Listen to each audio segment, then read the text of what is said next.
حضرت محبوب الہی کے پاس وہ سید بادشاہ ہے، بہت مالداری تھی، گھوڑوں کے گلے میں سونے کی چین، سونے کی چین سے محبوب الہی کے گھوڑے بنتے تھے، چاندی کی کٹیاں تھی، ہے نا. ابھی یہ آپ سنیں گے تو آپ کو لگے گا یار یہ کیسے ہو سکتا ہے. اس کی وجہ یہ ہے کہ جن لوگوں نے سونے کی چین کو اپنے گلے میں ڈال رکھا ہے تو وہ تو سوچیں گے یہ کیسے ہو سکتا ہے. آج مت سوچئے، آج سے 700 سال پیچھے جائیے اور پھر محبوب الہی کو دیکھیے، محبوب الہی کو پڑھیے تو سمجھ میں آئے گا یہ لوگ دنیا کو اہمیت نہیں دیتے تھے. بادشاہ جو ہے نا، بادشاہ بہت پیچھے پڑا رہتا تھا کہ میں محبوب الہی سے ملوں گا، میں نہیں ملتا، بادشاہ سے نہیں ملتا، بادشاہ سے نہیں ملتے ہم لوگ. وہ کہتا تھا میں تو ملنے آؤں گا. فقیر نے خانقاہ میں 2 دروازے بنا کے رکھے ہیں، ایک سے بادشاہ آئے گا، دوسرے سے فقیر نکل کے چلا جائے گا. ہم نے نہیں ملنا. آج کل تو محلے کا کارپوریٹر بلائے تو اچھلتے ہیں، ہمیں بلائے، اور اگر وزیر اعظم بلائے تو پھر خود ہی فیس بک پہ شیئر کرتے ہیں ہمیں بلایا گیا. او نادان، یہ ہے صوفیہ، یہ اولیاء. اب آپ کہیں گے ملنا بھی ہوتا ہے. میں نے کہا وہ آپ جانیں، میں بات صرف اپنے آقاؤں کی کر رہا ہوں، اپنے آقاؤں کی بات. ملنا بھی ہوتا ہے، مل سکتے ہیں، کوئی حرام نہیں ہے، لیکن جن کے رتبے ہیں سوا، ان کو سوا مشکل ہے. ایک دن بادشاہ آ گیا خانقاہ میں، خادم نے کہا حضور بادشاہ اجازت کے بغیر آ گیا. کہ مجھ سے ملنے سے پہلے اس کو مطبخ وہ استبل دکھاؤ. استبل جہاں پر گھوڑے وغیرہ بنتے ہیں، استبل اس کو لے جا کر استبل دکھایا تو استبل دیکھ کر ہنسا. کہا ہمیں تمہارا پیر دنیا دار کہہ کے نہیں ملتا، تمہارے پیر سے بڑا دنیا دار کون ہے؟ کہا کیا ہوا؟ کہا گھوڑوں کو سونے کی چین پہنا رکھی ہے، اونٹوں کو سونے کی چین پہنا رکھی ہے، اس سے بڑی دنیا داری کیا ہوگی؟ اور مرید تو پریشان. مرید نے حضرت کو جا کے کہا، حضرت نے ہنس کے کہا اس سے کہنا یہی اس میں ہمیں فرق ہے، اس نے سونے کو اپنے گلے میں جگہ دی ہے اور ہم نے سونے کو جانور کے گلے میں جگہ دی ہے. جس کی جہاں جگہ تھی ہم نے اس کو وہاں رکھا ہے. اس نے دنیا کو دل میں رکھا، ہمارے دل میں یار بستا ہے، اس کے دل میں دنیا کا پیار بستا ہے. یہی اس میں ہم میں فرق ہے. یہ دنیا داری نہیں ہے، یہ تو بتانا ہے کہ دنیا کی اوقات کیا ہے. دنیا گھوڑے کے گلوں میں رہے، دنیا گدھوں کے گلوں میں رہے، دنیا جانوروں کے گلے میں رہے، اور ہمارے گلے میں یار کی غلامی کا پٹا رہے. یہ اس میں ہم میں فرق ہے. بہرحال محبوب الہی کے یہاں سید بادشاہ آنے کے بعد، حضور میری بیٹی کی شادی ہے، مدد فرمائیے. محبوب الہی نے فرمایا الحمدللہ، اللہ کی رحمت سے سارے اخراجات کے لیے سب دے دیا ہوں، ابھی اپنی جیب میں کچھ نہیں ہے، تھوڑا رکو، انتظار کرو، کچھ آئے گا تو دوں گا. 1 دن 2 دن 3 دن. انہوں نے کہا حضرت مجھے جانا ہے، میں دور سے آیا ہوں. ابھی دیکھو ایسا ہے کہ میرے پاس اب کچھ فی الحال تو نہیں ہے، لیکن سید بادشاہ کو خالی ہاتھ بھیج بھی نہیں سکتا. کہا یہ میری جوتیاں، یہی میرے پاس ہیں، یہی دے سکتا ہوں. جوتیاں دیے، جوتیاں لے کے جاؤ، انشاءاللہ تمہارا کام بن جائے گا. اب سید بادشاہ، سید یہ بھی تھے وہ بھی تھے، لیکن دونوں ایک جیسے تو نہیں تھے، دونوں میں فرق تھا. انہوں نے جوتیاں لی، سوچا یہ اتنا بڑا نام سن کر آئے، بڑی دکان، پھیکا پکوان، یہ پھٹی ہوئی جوتیاں اور یہ. لیکن عقیدت تو تھی. وسوسہ کا لا حول پڑھو، ارے اللہ والوں کے بارے میں ایسا نہیں سوچتے سید بادشاہ. چلو جوتیاں لی چلے. سفر پہ جا رہے ہیں. ایک جگہ کیا ہوا، تھک گئے تو درخت کے نیچے وہی جوتیاں سرہانے لے کے سو گئے. میں حضرت امیر خسرو ایک جنگ پہ گئے ہوئے تھے اور جنگ جیت کے واپس آئے تو مال غنیمت میں اتنی رقم ملی کہ کئی گھوڑوں پہ لاد کے لا رہے تھے، فوج کے ساتھ آ رہے تھے. بڑی رقم ملی تھی، ہزاروں کی رقم ملی تھی. بس جیسے ہی جنگل میں آئے خسرو ادھر ادھر دیکھنے لگے. جب خسرو نے ادھر ادھر دیکھا تو لوگوں نے کہا خسرو کیا ہوا؟ کہا پیر کی خوشبو آ رہی ہے، مرشد کی خوشبو. لوگوں نے کہا تجھے جب دیکھو جب پیر پیر پیر ہی رہتا ہے. ارے یہ جنگل میں تیرا پیر کدھر؟ وہ تو گیاس پور کی خانقاہ میں ہے. کہا نہیں، پیر کی خوشبو آ رہی ہے. اور جدھر سے خوشبو آ رہی تھی ادھر سے خسرو چلے تو دیکھا کہ کوئی بندہ سو رہا ہے. اٹھایا، کدھر سے آ رہے ہو؟ کہا گیاس پور سے آ رہا ہوں. محبوب الہی کی جو خانقاہ ہے اس کا پرانا نام گیاس پور ہے. تو دلی اس کو کہتے ہیں سب لوگ، اب تو بلکہ اپنے بیگانے سب اس علاقے کو نظام الدین کہتے ہیں، سبھی کہتے ہیں. ہاں گیاس، حالانکہ اس کا پرانا نام گیاس پور ہے. بہرحال تو سرکار کہا کہ گیاس پور سے. کہا گیاس پور سے؟ کہا محبوب الہی کیسے؟ کہا ہاں صحیح پہچانا، یار کی خوشبو. کیسا؟ میرے پیر کا کیا ہے؟ او بھائی کیا پوچھنا، بیٹی کی شادی تھی، مدد کے لیے گئے تھے. کیا دیا؟ کہ انتظار کرو. انتظار کیا، کچھ نہیں دیا. یہ پھٹی ہوئی جوتی نہیں پھٹی. کہا کدھر ہے مرشد کی جوتیاں؟ کہا یہ جوتیاں ہیں. کیا کرو گے اس کا؟ کہا بیچ کر کے بچی کی شادی کرنا، لیکن یہ پھٹی ہوئی جوتیاں لے گا کون؟ کہا کتنے میں دو گے؟ کہا بھائی مذاق نہ بناؤ، پھٹی جوتیاں کوئی لیتا ہے؟ کیا کام آئے گی؟ وہ فقیر ہے، وہ تو پھٹی ہوئی جوتیاں صوفی آدمی پہنتا ہے، تو کیا پہنے گا؟ اور تو چھوڑ، تو دے گا کتنے میں یہ بتا؟ کہا بھائی یہ مذاق نہ بناؤ، کوئی لے گا نہیں۔ کہا اچھا تم ہی بولو کتنے میں لوگے؟ کہ یہ دیکھ رہے ہو یہ جتنے گھوڑے ہیں سب پہ جو مال دے یہ سب لے لو اور یہ جوتیاں مجھے دے دو۔ اور اس کے بعد سر پہ رکھا مرشد کی جوتی، یہ ہے خسرو، سر پہ رکھا مرشد کی جوتیاں۔ اور آج کل کے چھوکرے تو پھر چھوکرے ہیں، مرید ہونے کا شوق ہے، پیر کے آداب ہی نہیں پتا، کچھ نہیں پتا، پیر کی جوتیاں سر پہ رکھی۔ اور جب آئے تو محبوب الہی ادھر خانقاہ میں کھڑے ہو گئے، یار کی خوشبو آ رہی ہے، یہ ہوتی ہے محبتیں، ادھر پیر کی خوشبو آ رہی ہے، ادھر مرید کی خوشبو آ رہی ہے۔ اور جب پہنچے سر پہ جو ہے، خسرو کہاں ملی یہ جوتیاں؟ حضور ایسا ایسا۔ میں کتنے میں لائے؟ اتنے میں۔ واہ بہت سستا سودا کر کے آ رہے ہیں، بہت سستا خریدا ہے پیر کی جوتیاں، سستا۔ بس بات ختم کروں، کہیں تو ختم کروں گا، ٹائم پورا ہوا۔ اپنی ذات کے لیے ولی کبھی بدلہ نہیں لیتا۔ خواجہ نصیر الدین چراغ دہلوی، نصیر الدین چراغ دہلوی سرکار کا دور تھا، صوفیہ کے خلاف بادشاہ کے بہت کان بھر دیے گئے تھے۔ یہ صوفی لوگ، یہ اللہ والے کہلاتے ہیں، یہ بس ایسی سما سنتے رہتے ہیں، وہ کھاتے پیتے مشٹنڈے ہوتے رہتے ہیں، اس طرح کی باتیں ورغلایا، خوب ورغلایا۔ بادشاہ نے کہا تو پھر اب کیا کرنا چاہیے؟ کہا اس وقت جو صوفیوں کا سردار ہے نا، وہ ہے نصیر الدین چراغ دہلوی۔ خواجہ نصیر الدین چراغ دہلوی، اب اتنا سمجھ لے کہ محبوب الہی کے جانشین، اور محبوب الہی کہا کرتے تھے کہ قیامت کے دن جب اللہ مجھ سے پوچھے گا کہ نظام الدین تو دنیا سے میرے کیا لایا ہے، تو میں نصیر الدین چراغ دہلوی کو پیش کر دوں گا۔ اتنی بڑی ہستی ہے نصیر الدین چراغ دہلوی۔ بس اتنا سمجھ لیں، ان کی زندگی کا ایک گوشہ پیش کر رہا ہوں اور بات پوری کر دوں گا۔ خواجہ نصیر کے خلاف جب بکواس کی گئی تو بادشاہ نے آپ کو اپنے دربار میں بلایا۔ آپ نے پہلے تو جانے سے انکار کیا، لیکن بادشاہ نے کہا اگر نہیں آئیں گے تو قتل کر دوں گا۔ تو مریدین نے اور خلفاء نے کہا حضور چلنا چاہیے، ضدی ہے، بغض رکھتا اللہ والوں سے۔ اچھا چلو ٹھیک ہے، گئے۔ بادشاہ نے کہا دیکھو تم لوگ کھا پی کے خانقاہ میں موج مستیاں کرتے ہو، میں نے یہ فیصلہ کیا ہے کہ ہر صوفی میری خانقاہ میں میری خدمت کرے گا، نوکری کرے گا۔ خواجہ نصیر نے فرمایا ہم نوکری کرنا ہی نہیں چاہتے، کیونکہ اللہ نے ہمیں بے نیاز کیا ہے، ہم نوکری نہیں کرنا چاہتے۔ نہیں مگر کرنی تو پڑے گی۔ مریدین خلفاء نے کہا حضرت ضد پہ بات آئی ہے، آپ اللہ والے ہیں، چھوڑیے، لے لیجئے۔ اچھا بتاؤ کیا نوکری کرنا ہے؟ نوکری یہ کرنا ہے کہ روزانہ آپ کو میرا لباس پہنانا ہے اور لباس اتارنا ہے۔ ٹھیک ہے، اب یہاں ذاتی معاملہ تھا نا۔ حضرت نصیر الدین چراغ دہلوی بادشاہ کو پناتے ہیں اتارتے ہیں، پناتے ہیں اتارتے ہیں۔ اب جو چگل خور تھے وہ سوچ رہے ہیں بھئی معاملہ تو جم گیا، کیونکہ وہ حضرت نصیر الدین چراغ دہلوی کا برا چاہتے تھے کہ بادشاہ سے ٹھن جائے، جھگڑا ہو جائے، پھر یہ ہو جائے، پھر وہ ہو جائے، لیکن وہ ناکام ہو گئے۔ تو ان لوگوں نے کیا کیا اور ورگلایا، کہا یہ تو سب آرام سے چل رہا ہے، اس کی جو بات ہے نا کہ یہ آپ کے خلاف رہتا ہے تو اس کو سزا ملنی چاہیے۔ تو بادشاہ نے کیا کیا، یہ جو دو ہڈیاں ہوتی ہیں، یہ دو ہڈیاں، یہ آپ میں بھی ہم میں بھی ہے نا، سب میں، ان دونوں ہڈیوں میں سوراخ کروا کے خواجہ نصیر الدین چراغ دہلوی کو لٹکا دیا۔ آپ سوچ سکتے ہیں کہ بندے کے یہاں سوراخ کر کے اس کی ہڈیوں میں اگر اس کو لٹکایا جائے تو تکلیف کتنی ہوگی۔ مریدین کہتے تھے حضرت اس کے لیے بد دعا کرو، وہ نہیں، اللہ والے اپنی ذات کے لیے کسی کا برا نہیں چاہتے، اس نے مجھے لٹکا دیا، میں نے اس کو معاف کیا کیونکہ میری ذات کے لیے تکلیف ہے۔ پھر حضرت خواجہ نصیر الدین چراغ دہلوی کو لٹکائے رہا، اب بھی بات نہیں بنتی، تو اتارنا تو تھا، اس لیے کہ خوف ہو رہا تھا کہ دلی کی پبلک کہیں مخالف نہ ہو جائے، تختہ نہ پلٹ جائے، اتار دیا۔ پھر کہا کہ جیسے مجھے کرتا ورتا پہناتے رہو۔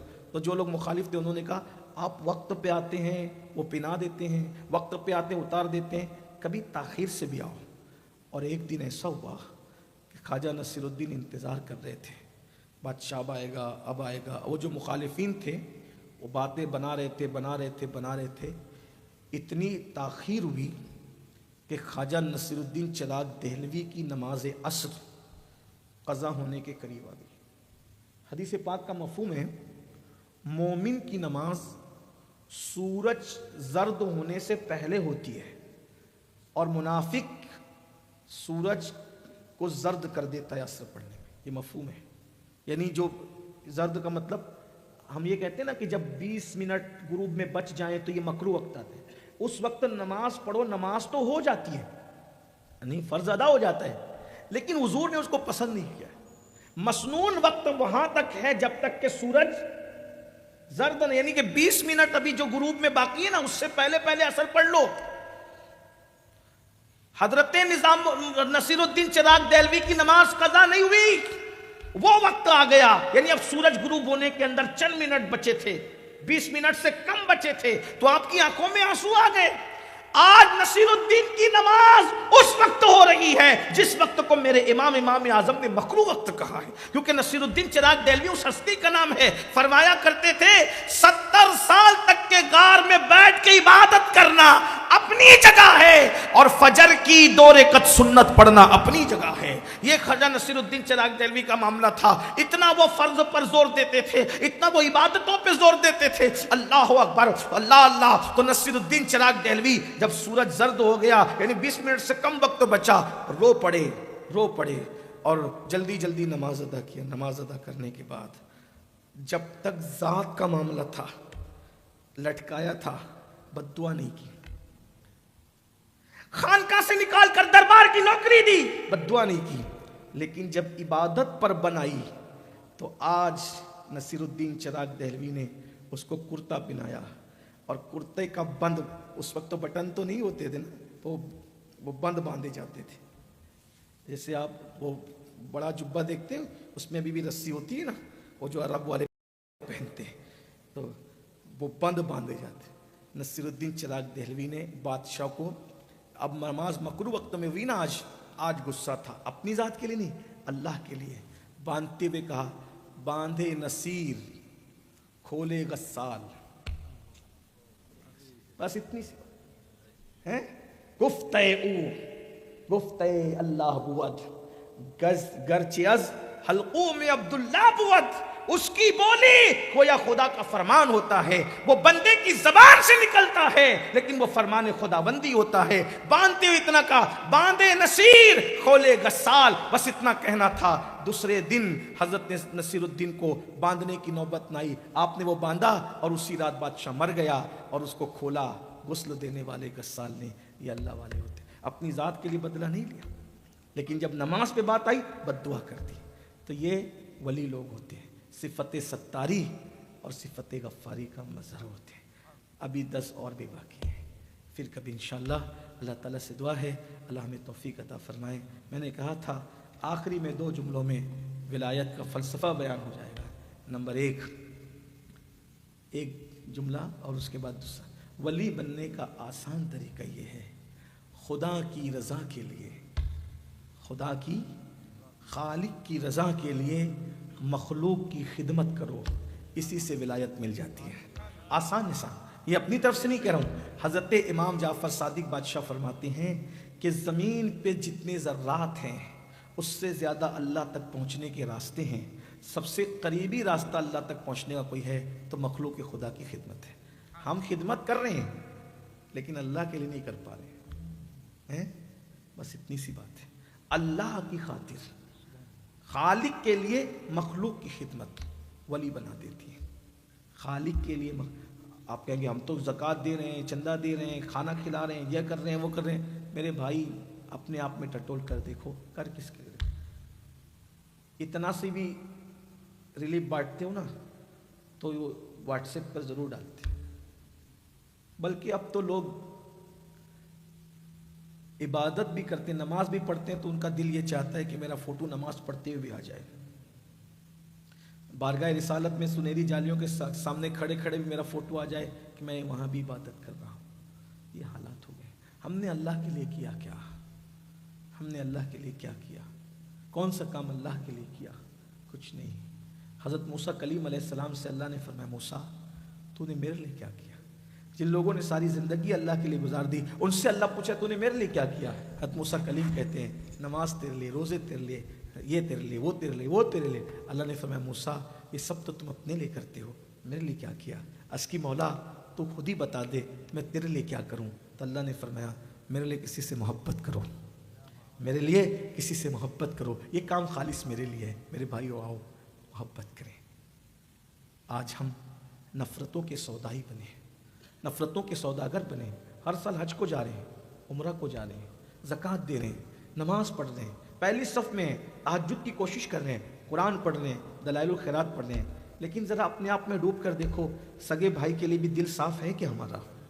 اپنے چچا کے لیے بھی دل صاف ہے کہ ہمارا؟ اپنے ماموں کے لیے بھی دل صاف ہے کہ ہمارا؟ اپنی بہن کے لیے بھی دل صاف ہے کہ ہمارا؟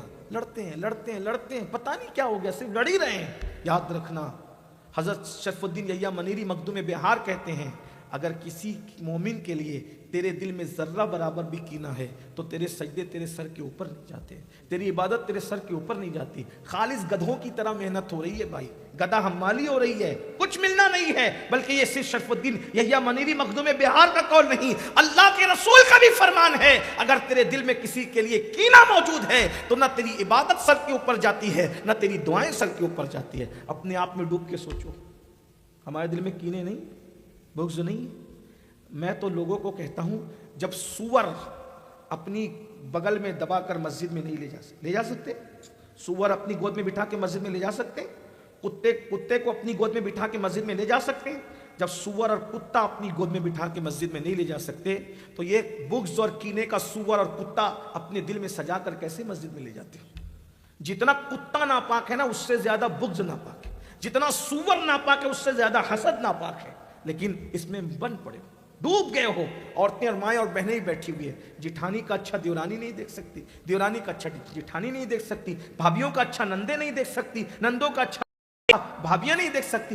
آج کل ہم کسی کا اچھا نہیں دیکھ سکتے بھائیوں، ہم تو اتنے برے ہو گئے کہ اپنے امام کا بھی اچھا نہیں دیکھ سکتے۔ اگر امام پلسر پہ دکھے نا تو مقتدی کہتے کدھر سے آیا پتہ نہیں۔ یہ حال ہے، ہنسنے کی بات نہیں، تو پیچھے کھڑا رہتا اللہ تجھے اتنا دیتا ہے، آگے کھڑے رہنے والے کو نہیں دے گا۔ تجھے دیتا ہے تو اچھا لگتا ہے، اس کو دیتا ہے امام کو تو برا لگتا ہے۔ یہی شک ہوتا ہے، مسجد کا چندے سے چرایا ہوگا، کسی کے اوپر ہڑپ کیا ہوگا۔ اتنی گندی سوچ ہو گئی اس قوم کی، نہ اپنی علماء کا اچھا دیکھ سکتے ہو، نہ اپنی عوام کا اچھا دیکھ سکتے ہو۔ کیوں؟ اس لیے کہ شیطان تمہیں تمہارے دلوں کے اندر بغض اور کینے کے ایسے کھیتی بو چکا ہے کہ آج مسلمان جو ہے وہ تباہی اور بربادی کے دہانے پر ہے۔ میرے بھائیوں نکلو اس سے، اپنے دل کو صاف۔ مومن کا دل آئینے سے زیادہ صاف و شفاف ہوتا ہے۔ دیکھو اختلاف کسی سے ہو سکتا ہے لیکن اختلاف ذہنی ہونا چاہیے، قلبی نہیں ہونا چاہیے۔ ایک بات یاد رکھ، اختلاف ہو سکتا ہے کیونکہ اللہ نے دماغ مختلف بنایا ہے، تو اختلاف تو ہوگا۔ آپ کی فکر سے مجھے اختلاف ہو سکتا ہے لیکن فکروں کا اختلاف ہو، دلوں کا اختلاف نہ ہو۔ جہاں پر افکار کا اختلاف ہوتا ہے وہاں اتحاد کی صورتیں بہت آسان ہوتی ہے، لیکن جہاں دلوں کا اختلاف ہوتا ہے پھر وہاں کبھی اتحاد نہیں ہوتا۔ بس جاتے جاتے اتنا کہوں گا، اگر اپنی عبادتوں کی قبولیت چاہتے ہو تو سینے سے کینے نکال دو، سینوں سے بغض نکال دو۔ برادری کے نام پہ کینے، سلسلوں کے نام پہ کینے، مدرسوں کے نام پہ کینے، مسجدوں کے نام پہ کینے، محلوں کے نام پہ کینے نہیں میرے بھائی، عبادت قبول نہیں ہو رہی ہے۔ اللہ کے رسول فرمائے، بلکہ اللہ کے رسول علیہ السلام نے تو یہاں تک فرمایا اپنے کسی مومن بھائی کو 3 دن سے زیادہ نہ چھوڑا کرو۔ اگر تم 3 دن تک اپنے کسی مومن بھائی کو چھوڑے رکھتے ہو دنیاوی اختلاف کے معاملے میں تو اللہ نہ تمہارا فرض قبول کرتا ہے نہ نفل قبول کرتا ہے۔ بس آخری بات بطور تحفہ دے کر کے جاؤں، میرے بھائیوں کسی سے بھی کینہ مت رکھو۔ اگر کینہ ہے تو جنت نہیں ملنی، اور اگر دل صاف ہے، دل صاف، حضور فرماتے ہیں جن کے سینے میں کسی کے لیے کینہ نہیں ہے وہ میرے ساتھ جنت میں داخل ہوں گے، میرے ساتھ جنت میں رہیں گے۔ اس لیے توڑنے کی بات نہ کیا کرو، جوڑنے کی بات کیا کرو۔ اللہ کو جوڑنا پسند ہے، توڑنا پسند نہیں ہے۔ حضرت بابا فرید گنج شکر رحمۃ اللہ تعالیٰ علیہ ایک مرتبہ ایک مرید آیا، اور مرید آ کر کے وہ لوہار تھا، حضرت کی بارگاہ میں نذرانہ پیش کرتا ہے۔ لوہار تھا، نذرانے میں کینچی پیش کی۔ مرشد نے کہا کینچی لائے؟ جی حضور۔ حضرت میں لوہار ہوں تو تحفے میں کینچی دی۔ وہ کہا لوہار ہے تو صرف کینچی بناتا ہے، سوئی بنانی نہیں آتی؟ کہا حضور سوئی بھی بنانا جانتا ہوں۔ کہا بابا ہم لوگ اللہ والے لوگ ہیں، ہمارے پاس کینچی کی بات نہ کیا کرو، سوئی کی بات کیا کرو، کیونکہ کینچی ایک کو دو کر دیتی ہے اور سوئی دو کو ایک کر دیتی ہے۔ ہم ایک کے دو کرنے والے لوگ نہیں ہیں، دو کو ایک کرنے والے لوگ ہیں۔ زندگی میں کوشش کرو جوڑنے کی، جوڑنا اللہ کو پسند ہے۔ حضور جوڑنے آئے تھے، بھائی بھائی کو جوڑو، چچا بھتیجے کو جوڑو۔ اور ایک بات یاد رکھنا، حدیث پاک ہے، رشتے عرش کے نیچے ایسے لٹکے ہوئے ہیں جیسے تمہارے گھروں کی چھتوں میں جھومر لٹکے ہوتے ہیں، اور رشتے اللہ سے دعا کرتے ہیں اللہ جو ہمیں جوڑے تو اس کو جوڑ دے، اور جو ہمیں توڑ دے تو اسے اپنی رحمت سے توڑ دے۔ آقا علیہ السلام فرماتے ہیں جیسے وسترا تمہارے بالوں کو ختم کر دیتا ہے، ویسے رشتوں کو منقطع کرنا ایمان کو ختم کر دیتا ہے۔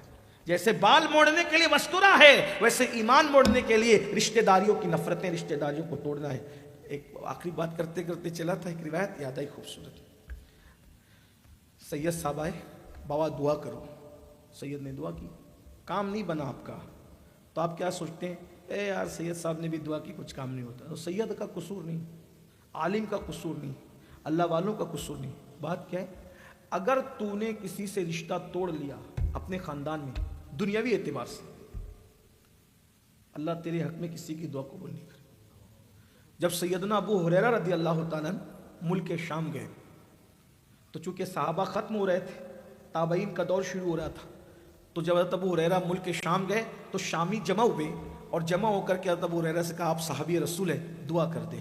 تو حضرت ابو ہریرہ نے فرمایا میں ایسے دعا نہیں کروں گا، اس لیے کہ جس مجمع میں رشتہ کاٹنے والے لوگ موجود ہوں تو اس مجمع میں میری دعا کا اثر ظاہر نہیں ہوگا۔ میری گزارش ہے کہ جس کا رشتہ داری سے جھگڑا چلتا وہ اٹھ کے باہر نکلو جاؤ پہلے، پھر میں دعا کروں گا۔